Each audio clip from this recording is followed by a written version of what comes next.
Okay geng, hari ni I nak bawa saya punya anak belajar berenang. Tapi tu lah masalah aku. Aku salah beli baju bagi dia. Tengok. Aku beli laki. Laki punya. Tapi sampai-sampai tengok. Macam mana? Tengok. Ni apa? Ni panggil apa? Ikan duyung. Ikan duyung. Tengok, siap ada bikini lagi. Tengok. Tapi dah beli sampai sebab pasar tu I tak ada buka. Tengok. Pink. Tengok.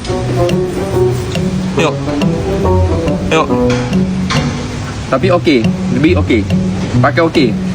Selesa kan? Dia okey lah. So Papa minta maaf lah sebab Papa salah beli. Tapi kan I dah janji you hari ni nak berenang. Tapi baju tak ada.